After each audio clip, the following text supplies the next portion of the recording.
जी, हम 2017 की बात करेंगे। सबसे पहले आपने कांग्रेस के सिंबल से चुनाव लड़ा। क्या कारण रहे कि कांग्रेस भी सत्ता में नहीं आई और आप भी जो है अपनी सीट नहीं बचा पाए?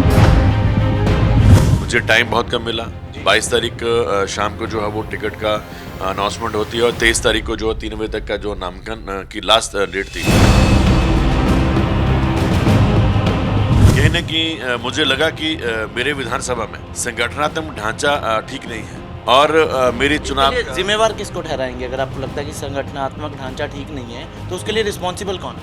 नहीं, ये मैं बात कर रहा हूँ पिछले चुनावों की। जब पिछला चुनाव मैंने लड़ा तो उस समय संगठन का जो ढांचा वो ठीक नहीं था और मैंने उस दिन से ही प्रण किया कि पहले तो मैं धरातल में जो कांग्रेस पार्टी का कुटलैहड़ में संगठनात्मक ढांचा है उसको मजबूत किया जाएगा और मैंने प्रदेश और जिला की जिम्मेवारी को छोड़ के जो है ब्लॉक की जिम्मेवारी ली।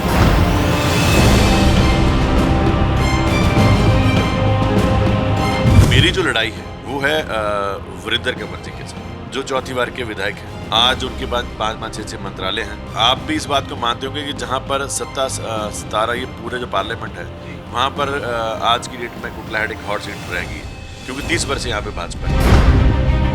सर, बड़ा हौसला दिख रहा है आपकी बातों से। जैसे आप बता रहे हो 30 साल से इस कॉन्स्टिट्यूंसी क्षेत्र पे बीजेपी का कब्जा है, लेकिन फिर भी बड़ा डेयरिंग होता है उस सीट पे, कांग्रेस की सीट से लड़ना।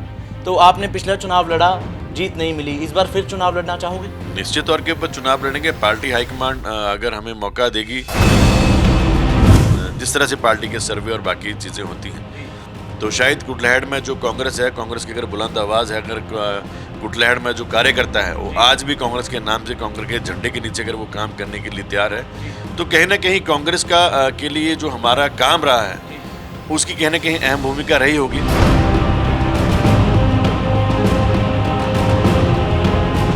1947 के बाद, देश की आज़ादी के बाद, एक चुनिंदा प्रतिनिधि जो है वो अपने किसी क्षेत्र में अगर पानी की समस्या, शिक्षा, स्वास्थ्य, ये 3 चीज़ें भी अगर ढंग से अगर वो लोगों को नहीं दे पाए तो वो उसका नेतृत्व जो मैं समझता हूँ कि उसके ऊपर कहीं ना कहीं जो है वो आशंका जो लगती है। आज भाजपा की केंद्र में भी सरकार है। आज भाजपा की सरकार जो है वो प्रदेश में भी है और जब ये सरकार बनी तो इन्होंने कहा था कि डबल इंजन सरकार चलेगी, मगर आज डबल इंजन कहीं ना कहीं हाफता नजर आ रहा है। ये बहुत बात करते हैं इस बात की कि हम बड़ी साफ छवि के हैं, तो एक ईडी का जो रेट जो है इनके घर में भी पड़े ताकि पता लगे कि जो 4 टर्म पहले जो व्यक्ति आज यहाँ पर आया था एक वेस्पा स्कूटर के ऊपर, आज वो करोड़ों अरबों की संपत्ति का मालिक कैसे बना। आज लोगों को, युवाओं को रोजगार नहीं मिला। महंगाई के नाम से ये लोग आए थे, आज महंगाई की दर जो है वो आप देख रहे हैं कहाँ से कहाँ पहुँच चुकी है। 2 सालों का जो कोरोना का काल था, कोरोना काल में जो किस तरह से लोगों को के ऊपर जो अत्याचार हुए हैं,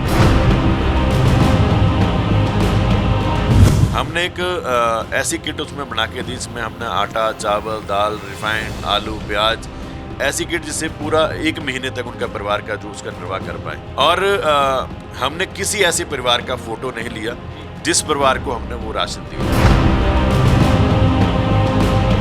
अभी आपने देखा होगा कि मंडी में जहरीली शराब का जो कांड हुआ, तो जहरीली शराब के कांड में जो मुख्य आरोपी पाया गया वो कुटलैहड़ विधानसभा का था, रंगीलू नाम का जो व्यक्ति। और सभी लोग जानते हैं कि रंगीलू के जो संबंध थे वो किस व्यक्ति के साथ, कौन सा ऐसा राजनीतिक हाथ था जो उसके सर के ऊपर था जिसके बदौलत जो वो लोग ये काम कर रहे थे। और ये बात मैं थोड़ा ना कह रहा हूँ, ये तो सरकार की टीम इस बात को बोल रही है। सुखविंदर सिंह सुक्खू जिनके पिता जो हैं वो ड्राइवर थे, आज वो छात्र राजनीति से उठकर जो यहाँ तक पहुँचे। मुकेश अग्निहोत्री जी जिनके पिता सरकारी कार्यालय में डीपीआर वो रिटायर हुए, तो क्या ये लोग आम आदमी नहीं है? आम आदमी कौन है? आम आदमी वो है जिनके घर में करोड़ों रुपए मिल रहे हैं। आप पार्टी की जिसकी आप बात करें, ये लोग तो, इन लोगों ने तो पूरे तरह से जो लोगों से हफ्ता लेना शुरू कर दिया। बंदूक की नोक के ऊपर जो है बसें लूटी जा रही हैं, महिलाओं का शरेआम जो कत्ल किया जा रहा है, लूट जो हर तीसरे दिन होती है, पुलिस का एक आला एसएचओ को जो है वो उसका मर्डर कर दिया जाता है। ऐसी पार्टी और ऐसी विचारधारा तो हिमाचल के लोग कभी सोच भी नहीं सकते। स्काई न्यूज़ पे आपका स्वागत करता हूं मैं कोमल सिंगला। आगामी विधानसभा चुनाव के चलते हिमाचल में राजनीतिक सरगर्मियां तेज हो चुकी हैं। वहीं आज हम आपको लेकर पहुंचे हैं हिमाचल के कुटलैहड़ क्षेत्र में, जहां से 2017 में कांग्रेस की टिकट से विवेक शर्मा जी ने चोन लड़ी थी। तो हम आपका स्वागत करते हैं स्काई न्यूज़ पे शर्मा जी। धन्यवाद जी। जी सर, कैसे देखते हो इस समय हिमाचल की बात करें, हिमाचल से हो आप पहले, तो हिमाचल में इस समय राजनीतिक समीकरण क्या बन रहे हैं? देखिए, मेरा अपना मानना ये है कि हिमाचल शुरू से जो है वो कांग्रेस का गढ़ रहा है। जी और हिमाचल का जो वोटर है वो समझदार है। जी हिमाचल के वोटर ने हमेशा ही जो है वो जब भी वोट की है तो इस बात को मान के की है कि सत्ता जो है अब वो कांग्रेस के हाथ में आने वाली है। जी लोगों ने भाजपा का जो कार्यकाल था उसको देखा, और देखने के बाद ये चीज़ लगी, अब जनता इस बात को मान गई है कि जो है वो प्रदेश में जो है नेतृत्व अब चेंज होगा। क्योंकि अगर आज मैं कांग्रेस की बात करूं तो कांग्रेस में एक बहुत समय के बाद एक नई लीडरशिप का जो है वो आज आई है, जिसमें सुखविंदर सिंह सुक्खू जी, मुकेश अग्निहोत्री जी, जो हमारे युवा नेता हैं, वो लोग आए हैं। एक नई वीरभद्र सिंह जी के बाद एक नई पीढ़ी का जो है वो कांग्रेस में स्टार्ट हुआ है। तो कहीं ना कहीं लोगों में जो आज भाजपा प्रदेश और केंद्र में बैठी है, तो उसको देखते हुए लोगों ने जो लोगों के साथ कुछ वायदे किए थे, जिन वायदों को लेकर जो है सरकार सत्ता में आई थी, और कहीं ना कहीं वो सब वायदे जो है वो पूरी तरह से जो खत्म हो चुके हैं। तो इस करके जो है वो सत्ता जो है वो परिवर्तन होगा, और उसमें जो है कांग्रेस जो है वो यहाँ पर निश्चित तौर के ऊपर आ रही है। जी शर्मा जी, हम 2017 की बात करेंगे। सबसे पहले आपने कांग्रेस के सिंबल से चुनाव लड़ा, क्या कारण रहे कि कांग्रेस भी सत्ता में नहीं आई और आप भी जो है अपनी सीट नहीं बचा पाए? देखिए, मेरा अपना मानना है कि कहीं ना कहीं मुझे टाइम बहुत कम मिला। 22 तारीख शाम को जो है वो टिकट का अनाउंसमेंट होती है, और 23 तारीख को जो 3 बजे तक का जो नामांकन की लास्ट डेट थी। और भौगोलिक स्थिति कुटलैहड़ की ऐसी है कि कुटलैहड़ एक बहुत बड़े दायरे में फैला है, और बात करें 400 साढ़े 400 किलोमीटर जो इंटरनल विधानसभा का एक क्षेत्र है, क्षेत्रफल है, तो कहीं हम भी लोगों तक नहीं पहुंच पाए, और समय कम था, और दूसरी तरफ जो है वो सत्ता कांग्रेस के पास थी।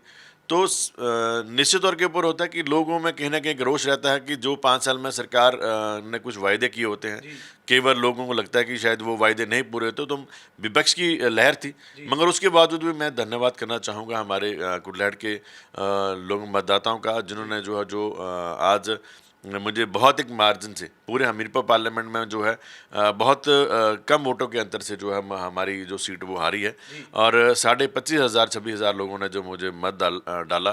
तो कहीं ना कहीं मैं इनका धन्यवादी भी हूँ। और उसके बाद लगातार हमने जो लगा कि कहीं ना कहीं कुछ कारण रहे होंगे हार के, तो अब 4 साढ़े 4 साल में जो लगातार हम उन कारणों को देखते हुए लोगों में जाकर जो है उस चीज़ को जाना कि क्या कमी, कहाँ पर जो कमी रह गई है, तो उस कमी को पूरा करने के लिए अब 4.5 साल से लगातार मैं काम कर रहा हूँ। क्योंकि अगर मैं बात करूँ, प्रदेश में मैं सचिव 2015 में था।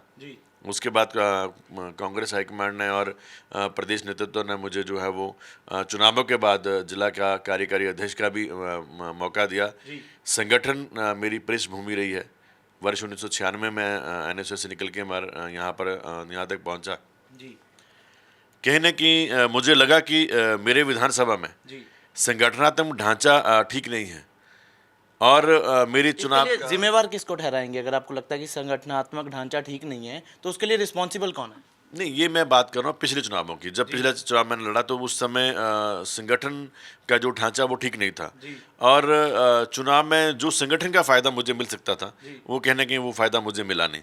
और मैंने उस दिन से ही प्रण किया कि पहले तो मैं धरातल में जो कांग्रेस पार्टी का कुटलैहड़ में संगठनात्मक ढांचा है उसको मजबूत किया जाएगा, और मैंने प्रदेश और जिला की जिम्मेवारी को छोड़ के जो है ब्लॉक की जिम्मेवारी भी, और आज हम ब्लॉक की जो जिम्मेवारी है पूरे जोर से हम निभा रहे हैं। हमने जितने भी पार्टी हाईकमांड के जो कार्यक्रम होते हैं उनको तो करते ही हैं, उसके साथ साथ हमने जितने भी हमारे फ्रंटल हेड हैं उन सब की हमने नियुक्तियाँ भी की हैं।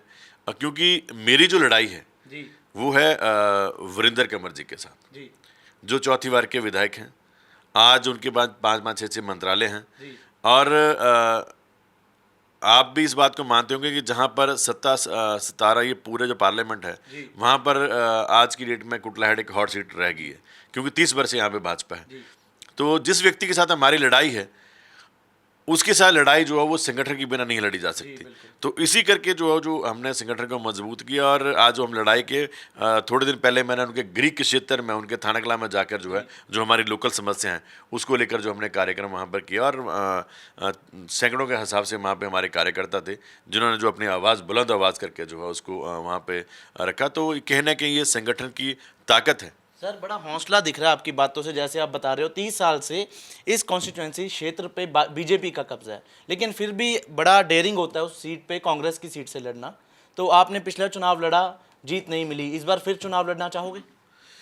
निश्चित तौर के ऊपर चुनाव लड़ेंगे। पार्टी हाईकमांड अगर हमें मौका देगी, और मेरा अपना मानना है कि जिस तरह से पार्टी के सर्वे और बाकी चीज़ें होती हैं तो शायद कुटलहड़ में जो कांग्रेस है, कांग्रेस की अगर बुलंद आवाज़ है, अगर कुटलहड़ में जो कार्यकर्ता है वो आज भी कांग्रेस के नाम से, कांग्रेस के झंडे के नीचे अगर वो काम करने के लिए तैयार है, तो कहीं ना कहीं कांग्रेस का के लिए जो हमारा काम रहा है उसकी कहीं ना कहीं अहम भूमिका रही होगी।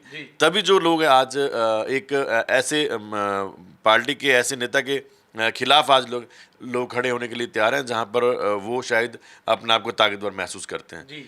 तो ये सब चीज़ें तभी होती हैं जब हमने ग्राउंड में काम किया होता है, और हमने ग्राउंड में काम किया, हम लड़ाई लड़ने के लिए तैयार हैं। और जनता के बीच जाके जो उन्होंने एक मूलभूत सुविधाएं जो आज कुटलहड़ में, जिसको मैं कह सकता हूँ कि 1947 के बाद, देश की आज़ादी के बाद, अगर हम अपने क्षेत्र में एक चुनिंदा प्रतिनिधि जो है वो अपने क्षेत्र में अगर पानी की समस्या, शिक्षा, स्वास्थ्य, ये 3 चीज़ें भी अगर ढंग से अगर वो लोगों को नहीं दे पाए तो वो उसका नेतृत्व जो मैं समझता हूँ कि उसके ऊपर कहीं ना कहीं जो है वो आशंका जो है लगती है। सर बात करते हैं आपके जो पड़ोसी स्टेट्स हैं, पंजाब की बात कर लें, हरियाणा की बात कर लें, सारी जगह से कांग्रेस का कब्जा खत्म हो चुका है। हरियाणा में बीजेपी की सरकार है, पंजाब में आम आदमी पार्टी की सरकार बनी है ताज़ा। आप कैसे देखते हो कि कैसे कॉन्फिडेंस है कि हिमाचल में इस बारी कांग्रेस जो है अपनी सरकार बना पाएगी? देखिए, पिछले 30-35 सालों का अगर आप 30-35 सालों के जब से हिमाचल में आगाज़ हुआ है, 5-5 वर्ष के बाद जो सरकारें हमेशा बदलती आई हैं। ये नहीं है कि हम उस दम के बात बोलेंगे 5 वर्ष में सरकार बदलती है। आज भाजपा की केंद्र में भी सरकार है, आज भाजपा की सरकार जो है वो प्रदेश में भी है। और जब ये सरकार बनी तो इन्होंने कहा था कि 2 डबल इंजन सरकार चलेगी, मगर आज डबल इंजन कहीं ना कहीं हाफता नज़र आ रहा है। आज लोगों को, युवाओं को रोज़गार नहीं मिला, महंगाई के नाम से ये लोग आए थे, आज महंगाई की दर जो है वो आप देख रहे हैं कहाँ से कहाँ पहुँच चुकी है। 2 सालों का जो कोरोना का काल था, कोरोना काल में जो किस तरह से लोगों को के ऊपर जो अत्याचार हुए हैं, उससे पहले डिमोनेटाइजेशन हुई, उसमें लोगों का कितना नुकसान हुआ, ये सब चीज़ें जो है वो भाजपा के विरोध में है। क्योंकि भाजपा कांग्रेस की अगर मैं बात करूं, मुझे पंजाब के चुनावों में भी जाने का मौका मिला पिछली बार। जो चीज़ें हिमाचल में, जब पिछली बार पंजाब का चुनाव हुआ तो वहाँ पर वो लोग इस बात को कहते थे कि सस्ता राशन स्कीम जो हिमाचल में वीरभद्र सरकार दे रही है, वो सस्ता राशन जो है वो हम पंजाब में भी देंगे। ये पिछले चुनावों की बात है जब कांग्रेस वहाँ पर सत्ता में आई। और हैरानगी की बात है कि आज नहीं ना सर, सरकार के सत्ता में आने के बाद भी नहीं मिला। सरकार बनी पंजाब में जो है वो हर चीज़ वो देने की उन्होंने कोशिश की जो मगर मैं तो हिमाचल की बात करूंगा, हिमाचल में हमने सस्ता राशन दिया। अगर आज बात करो तो आज डिपो का जो राशन है वो बाजार के बराबर रेट में हो चुका है। लोगों को डिपो में राशन ढंग से नहीं मिल रहा है, अगर वहाँ पे राशन आ रहा है तो उसकी वो क्वालिटी नहीं है। तो कहीं ना कहीं सत्ता में आने के बाद ही जो है, और भ्रष्टाचार के मामले इतने आए हैं। अभी आपने देखा होगा कि मंडी में जहरीली शराब का जो कांड हुआ, तो जहरीली शराब के कांड में जो मुख्य आरोपी पाया गया वो कुटलैड़ विधानसभा का था, रंगीलू नाम का जो व्यक्ति। और सभी लोग जानते हैं कि रंगीलू के जो संबंध थे वो किस व्यक्ति के साथ थे, कौन सा ऐसा राजनीतिक हाथ था जो उसके सर के ऊपर था, जिसके बदौलत जो वो लोग ये काम कर रहे थे। और ये बात मैं थोड़ा ना कह रहा हूँ, ये तो सरकार की टीम इस बात को बोल रही है कि विभाग का पुलिस अधिकारी जो टीम जो काम कर रहे थे उन्होंने खुद इस बात हुआ कि इस कांड में जो मुख्य आरोपी और मुख्य जो मास्टरमाइंड है वो रंगीलू है।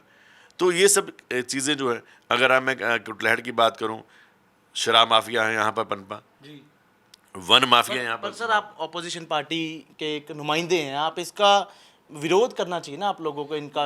मैं आपको उसी बात के ऊपर आ रहा हूँ कि ये ऐसी पार्टी है, लगातार कुटलैहड़ में हमने तकरीबन 4.5 साल में हमने बहुत प्रदर्शन किए, एसडीएम को ज्ञापन दिया, डीसी को ज्ञापन दिया, मुझे आज तक किसी भी पत्र का जवाब वापस नहीं आया।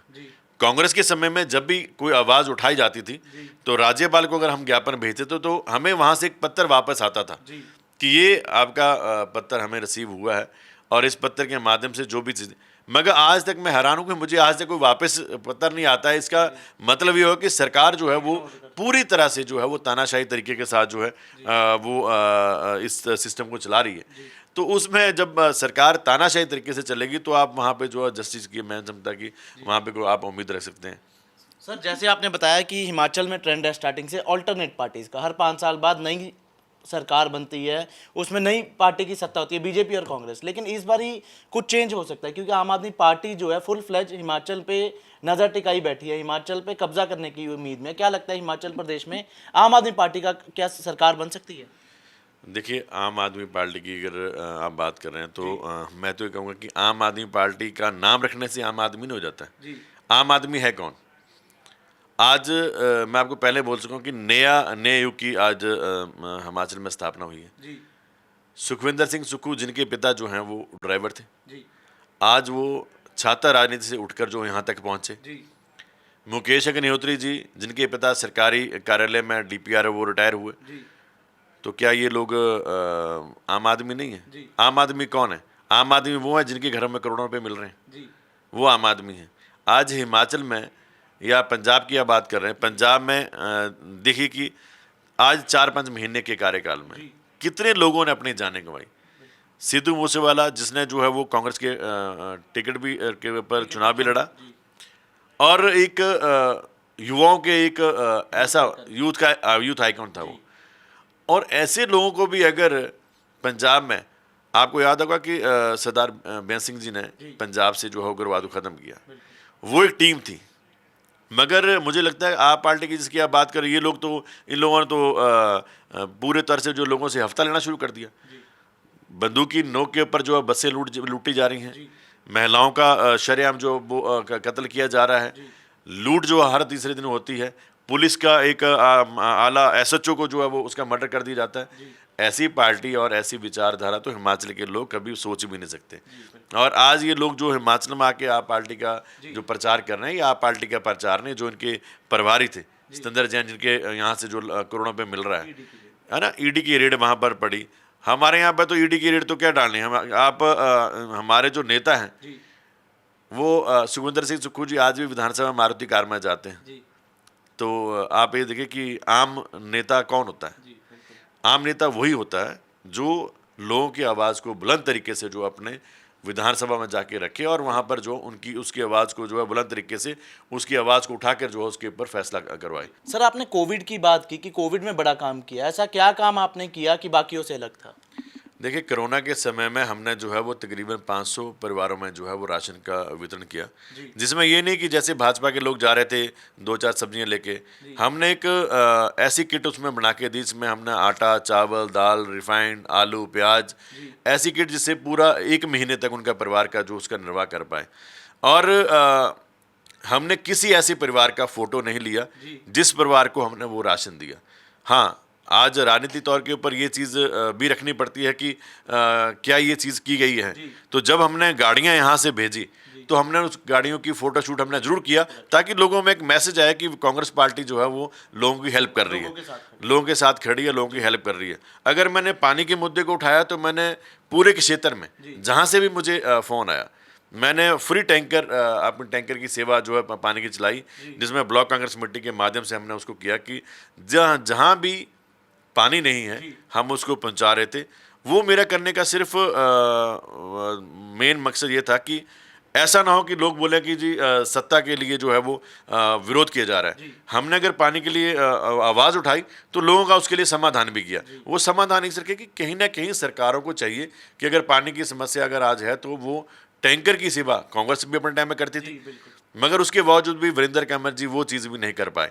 और हैरानगी की बात है कि जब भी कांग्रेस ने पानी के लिए आवाज़ उठाई, हमारे यहाँ पे वर्ष 1970 से जो है पानी की स्कीमें बनी हैं, जिससे मेरे पिता विधायक थे। एक यहाँ रामगढ़ धार की स्कीम है। मौके पर खुद जाके हमने देखा कि दरिया का पानी उठा के जो लोगों को दूषित पानी पिलाया, और उसका की बात का खंड जो माना मंत्री जी ने कि आने वाले 2022 में कि अप्रैल तक जो है वो हमने ट्रीटमेंट प्लांट लगा दिया और वहाँ पे जो है स्वच्छ पानी पीने को मिलेगा। अभी थोड़े दिन पहले ही बंगाना के पास एक चक डैम था, तो पानी की आवाज़ हमने जब वहाँ पर भी उठाई तो वहाँ पे दोबारा फिर उन्होंने चक डैम का पानी लोगों को पिलाया, और विभाग ने उसकी पुष्टि की कि अगर गंदा पानी मटमैला पानी अगर वहाँ पर आ रहा है तो वो लोग ना पिएं। तो मैं ये बातें ये कर रहा हूँ कि ये वोट की राजनीति के चक्कर में जो है वो लोगों को गंदा पानी पिला रहे हैं। कोविड का समय चल रहा है, आज भी जो महामारी खत्म नहीं हुई है, और सिर्फ लोगों को जो है वो अपना ये उल्लू सीधा करने के लिए कि मैंने पानी की कमी पूरी कर दी। इन्होंने कहा कि 10 लाख लीटर जो पानी रोज़ हम देते हैं, तो प्रति व्यक्ति जो है वो 6 लीटर पानी आता है कुटलैहड़ की पॉपुलेशन, जिसमें जानवर नहीं आते हैं, और एक जानवर एक समय में 35-40 लीटर पानी पीता है। तो आप समझ सकते हैं कि यहाँ पर पानी की समस्या को लेकर जो है वो आज से मंत्री जी क्या कर पाए। तो ये सब बातें हैं। अगर लोगों को अब ये देखना है कि ऐसे व्यक्ति को जवाब किस ढंग से दिया सकता है। मैं तो ये समझता हूँ कि लोकतंत्र में जो है वोट एक माध्यम होता है जब व्यक्ति जो है उसका इन सब चीज़ों का जवाब दे पाता है। तो देखते हैं, निश्चित तौर के ऊपर अगली बार मैं समझता हूँ कि जो हमारा काम है, क्योंकि हमने अगर कुछ विरोध भी किया तो उसका समाधान भी साथ में करने की कोशिश की। हमारा प्रयत्न शुरू से यही रहा है। शर्मा जी, आपका ज़्यादा समय ना लेते हुए मेरा आखिरी सवाल है अब आपसे कि आपका मैसेज क्या है अपने हल्के के वोटर्स को कि लोग आपको वोट क्यों डालें। हमारी भी शुभ इच्छा है कि आपको टिकट मिले, लेकिन लोग आपको वोट क्यों डालें? देखिए, आज मैं तो एक ही बात मैं संदेश देना चाहूँगा कि आज के क्षेत्र के लोगों ने लोगों के साथ जिस तरह से इन्होंने पिछली बार वीरेंद्र कंवर जी ने कहा था कि मैं पानी की समस्या अगर मैं पूरी नहीं कर पाया तो 100 दिन में पानी की समस्या को पूरा करूंगा, और अगर मैं ये पानी की समस्या पूरी नहीं कर पाया तो मैं निश्चित तौर के ऊपर अगला चुनाव नहीं लड़ूंगा। मैं तो ये कहना चाहूँगा कि क्षेत्र के लोगों को अब सूझबूझ के साथ जो है अगले चुनाव में कांग्रेस को लाना है।